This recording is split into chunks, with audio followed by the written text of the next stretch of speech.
ជំរាបសួរក៏ដូចជាសួស្តីបងប្អូនអរគ្នាបន្ទាប់ពីបាត់មកអេដមីននឹងយូរអើយសែនយូរឥឡូវអេដមីនត្រឡប់មកវិញហើយក៏នាំរឿងថ្មីមួយរឿងទៀតដែលមានចំណងជើងថាកូនកំមុំបន្លំខ្លួនថាតើកូនកំមុំជំនួសអីចឹងទៅនេះគឺជា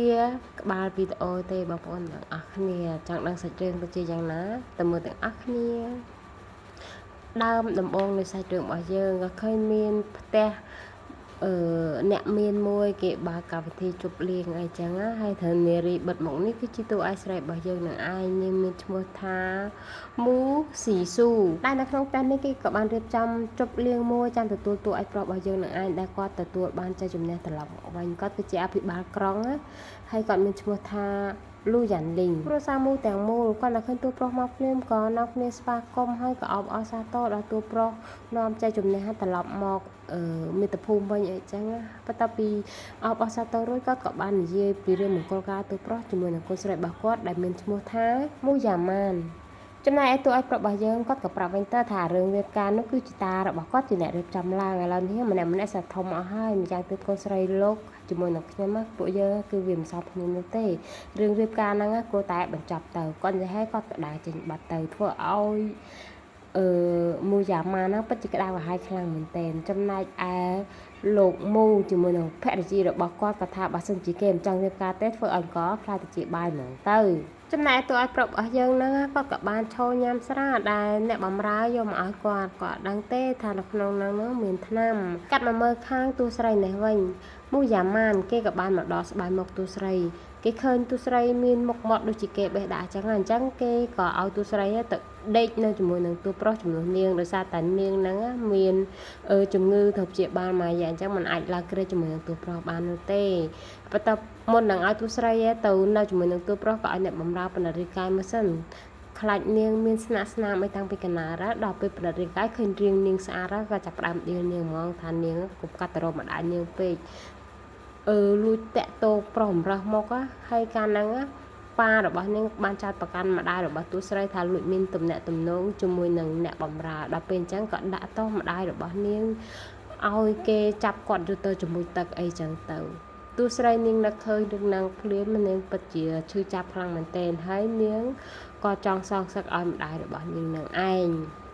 ហើយចំណែកឯយ៉ាម៉ាហ្នឹងគេក៏បានគម្រាមតួស្រីថាគ្រាន់តែជំនួសនាងពី3ថ្ងៃតែប៉ុណ្ណោះមិនឲ្យមានគំនិតអីទៅលើតួឯកប្រុសនោះទេបើមិនដូច្នេះទេនាងក៏ជាស្លាប់ទៅតាមម្ដាយនាងជាមិនខាននោះទេចំណែកតួស្រីនាងក៏ឆ្លើយចាបងស្រីយ៉ាងទន់ភ្លន់អីចឹងទៅទោះដល់ពេលយប់ឡើងតួឯកស្រីនាងក៏បានមកក្នុងបន្ទប់តួប្រុសគាត់ឃើញបែបហ្នឹងក៏ចាប់នាងមកសួរថាតើនាងជាអ្នកណាចំណែកតួស្រីនាងក៏ប្រាប់វិញថា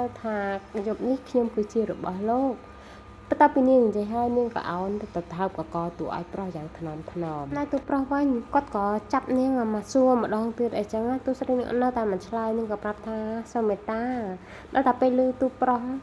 តួស្រីនិយាយបែបហ្នឹងគាត់ក៏ដៃគាត់នៅច្បាច់កនាងហើយចំណែកឯមាត់គាត់ក៏មកខាំមាត់តួស្រីខំយកតែម្ដងដល់តែពេលអញ្ចឹងនៅក្នុងរាត្រីយប់ហ្នឹងពួកគេទាំងពីរនាក់ក៏បាននាំបាយធ្វើម្ហូបរហូតតតែឆ្អិននាំគ្នាញ៉ាំយ៉ាងឆ្ងាញ់ពិសាអញ្ចឹងទៅដល់ពេលព្រឹកឡើងតួឯកប្រុសគាត់ភ្ញាក់នៅក្នុងឡើងគាត់ឆ្ងល់ខ្លួនឯងថាហេតុអីបានជាថ្ងៃហ្នឹងគាត់គេងលក់ស្រួលម្ល៉េះស្កប់ស្កល់ពីព្រោះថាគាត់ជាមនុស្សដែលពិបាកគេអញ្ចឹងទៅបន្ទាប់ពីគាត់ហើយក៏លេចមើលឃើញមនុស្សស្រីនៅក្បែរខ្លួនរបស់គាត់ក៏ប្រញាប់ងើបចេញហើយមកស្លៀកពាក់ខោអាវអីចឹងហើយគាត់ក៏សួរតួស្រីថាមូយ៉ាម៉ាននាងមែនទេជាអ្នកដាក់ថ្នាំខ្ញុំគ្រួសារនាងមានចេតនាធ្វើបែបនេះដាក់ខ្ញុំមែនទេហើយមកច្បាច់ឆ្មាតួស្រីរហូតដល់នាងស្រីថានាងឈឺអីចឹងហើយនាងក៏ប្រាប់តួប្រុសទៅថាជាធ្វើដែរប៉ារបស់នាងហើយនាងក៏មិនហ៊ានទាស់ជាមួយនឹងប៉ារបស់នាងដែរចំណែកតួប្រុសគាត់ក៏លេចទៅក៏ឃើញនាងប្រឡាក់ពុកក៏ដឹងថាជារាត្រីដំបងរបស់តួស្រីហើយគាត់មកតួស្រីគាត់ក៏បាននឹកសម័យទៅមូយ៉ាម៉ានគាត់គិតថាហេតុអីមនុស្សតែម្នាក់ដូចជាចរិតពីរផ្សេងគ្នាអញ្ចឹងហើយបន្ទាប់ពីកាត់ហើយនៅពេលនោះអ្នកស្រីមូក៏បានមកដល់ធ្វើជាមានការភ្ញាក់ផ្អើលអីចឹងចំណែកតួប្រុសគាត់ក៏ប្រាប់ថានេះមិនមែនជាអ្វីដែលអ្នកស្រីចង់បានទេគ្រួសារមូពិតជាហ៊ានណាស់ហ៊ានដាក់ថ្នាំឲ្យខ្ញុំអ្នកស្រីមូគាត់ក៏បានប្រាប់តួប្រុសវិញថាលោកលូកុំយល់ច្រឡំអីខ្ញុំចិញ្ចឹមកូនស្រីរបស់ខ្ញុំដែលផ្ទាល់ដៃនាងជាក្មេងដែលស្លាប់បង្គាប់ឆ្លូតបូតហើយនៅស្មោះត្រង់ជា មនុស្សស្រីបរិសុទ្ធអីចឹងទៅចំណែកឯលោកយាយគាត់ក៏ប្រាប់ថាយ៉ាងណាក៏ខ្លាចទៅជាបាយហើយអញ្ចឹងគាត់ក៏ឲ្យទូប្រុសហ្នឹងទទួលខុសត្រូវដែលរៀបការជាមួយនឹងនាងចំណែកទូប្រុសគាត់ក៏មិនប្រកាសអីដែរគាត់ក៏លេចទៅក៏ឃើញមុខទូស្រីស្លុតបូតគួរអាណិតអីចឹងហើយម្យ៉ាងទៀតពេលដែលគាត់នៅក្បែរទូស្រីគាត់ក៏ចាប់ផ្ដើមគេងលក់អីចឹងទៅតែពេលអញ្ចឹងគាត់ក៏យល់ព្រមហើយម្យ៉ាងទៀតគាត់ក៏ប្រមានគ្រួសារមូបើសិនជានៅមានថ្ងៃក្រោយធ្វើបែបហ្នឹងដាក់គាត់ក៏មិនលើកលែងឲ្យដែរគាត់និយាយហើយគាត់ក៏ដើរចាក់ចេញទៅបាត់ទៅមួយយ៉ាងម៉ានបន្ទាប់ពីទូប្រុសចាក់ចេញទៅបាត់នាងក៏បានដើរមកចិត្តទូស្រីក៏បាននិយាយថានាងពិតជាមានជំនាញណាស់ណោះដែលតាក់ចិត្តបងលីនណាបានយ៉ាងងាយឃើញកកទូស្រីមានស្នាមយ៉ាងខ្លាំងបែបនេះធ្វើឲ្យនាងកាត់ចិត្តខឹងយប់មិញនាងនៅជាមួយនឹងបងលីនណាប្រហែលដងទូស្រីដល់តែពីលឺគេសួរអញ្ចឹងក៏ប្រាប់ថារឿងបែបហ្នឹងតើឲ្យខ្ញុំឆ្លើយដល់របៀបណាម្យ៉ាងទៀតបងលីននៅជាមួយនឹងខ្ញុំដោយសារតែឥទ្ធិពលថ្នាំតែប៉ុណ្ណោះយ៉ាម៉ានក៏បានសួរទូស្រីថានាងបង្ហាញស្នាមនៃខ្ញុំឃើញតែនាងចង់បញ្ឈឺខ្ញុំមែនទេលេងហើយក៏វាយទូស្រីមួយកំភ្លៀងអីចឹងទៅបន្ទាប់មកក៏ទៅយកស្អីគេនោះដែកអាញួរនោះមិនដែកទេនឹងស្អីនោះប្រុងវាយទូស្រីថាប្រុសរបស់ខ្ញុំក៏នាងហ៊ានប៉ះដែរលេងធ្វើម្ដាយរបស់នាងគាត់ក៏ប្រាប់ថាលោកលួគេក៏បានសន្យាហើយថារៀបការបើសិនជាឯងវាយនាងឲ្យមានរបួសទៅដោះស្រាយជាមួយនឹងលោកលួដល់របៀបណាហើយម្យ៉ាងទៀតកាលនៅបរទេសណាគេឲ្យឯងទៅដេកជាមួយនឹងប្រុសម្រើសមកធ្វើអីរហូតដល់ឆ្លងជំងឺបើសិនជាមិនចឹងទេអ្នកណាគេឲ្យមនុស្សប្រុសដ៏ល្អបែបនេះមកនៅជាមួយនឹងនាងម្នាក់នេះនោះយ៉ាម៉ានគេក៏បានមកក្តិចទួស្រីក៏ប្រាប់ថានាងកុំស្មានថានៅជាមួយនឹងបងលីនហើយអាចមកជិះជាន់លើក្បាលខ្ញុំបានឲ្យសោះខ្ញុំពុំមាននាងកុំមានគំនិតអីទៅលើបងលីនឲ្យសោះបើមិនអញ្ចឹងទេនៅពេលដែលខ្ញុំជឿសះស្បើយពីជំងឺហើយខ្ញុំនឹងដេញនឹងចេញពីផ្ទះនេះជាមិនខានចំណែកឯទូស្រីនាងក៏ប្រាប់វិញទៅថាបងស្រីខ្ញុំមិនហ៊ាននឹងទេហើយនាងក៏គិតក្នុងចិត្តថានេះគ្រាន់តែជាការចាប់ផ្ដើមតែប៉ុណ្ណោះខ្ញុំនឹងសងសឹកឲ្យម្ដាយរបស់ខ្ញុំអ្នកណាធ្វើបាបម្ដាយខ្ញុំនឹងឲ្យគេបង់ថ្លៃទាំងដើមទាំងការតែម្ដងថ្ងៃបន្ទាប់មកទៀតគ្រួសារមូក៏បានរៀបចំកម្មវិធីជាប់ពាក្យតួឯកប្រុសជាមួយនឹងយ៉ាម៉ាននឹងឯង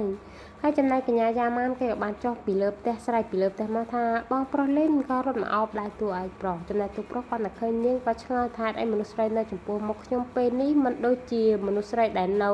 យប់នោះអញ្ចឹងហាក់ដូចជាមនុស្សពីរផ្សេងគ្នាអញ្ចឹងតែគាត់ក៏មិនចាប់អារម្មណ៍អីច្រើនដែរគាត់ក៏នាំយ៉ាម៉ានហ្នឹងចុះមកខាងក្រោមចំណែកទូស្រីឃើញបែបហ្នឹងនាងក៏មានបំណងធ្វើបាបនាងយ៉ាម៉ាននឹងដែរ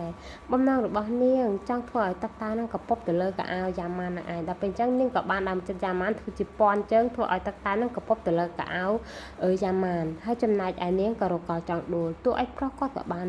ជួយតកងនាងគាត់ឃើញមុខទូស្រីភ្លាមគាត់ក៏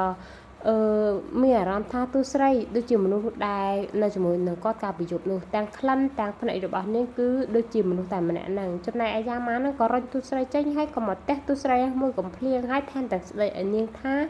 នាងដែរគ្មានភ្នែកទេបានជាដែរមកបុកខ្ញុំបែបនេះទូប្រុសក៏លើយ៉ាម៉ានស្រែកខ្លាំងដាក់ទូស្រីដល់ពេលអញ្ចឹងគាត់ក៏សួរថាយ៉ាម៉ានខ្ញុំនឹកស្មានថានាងជាមនុស្សដែលឆេវឆាងបែបនេះសោះតែពេលលើទូប្រុសក៏សួរនាំបែបហ្នឹងយ៉ាម៉ានគេក៏បដូរស្ថានភាពភ្លាមក៏ថាបងប្រុសលីន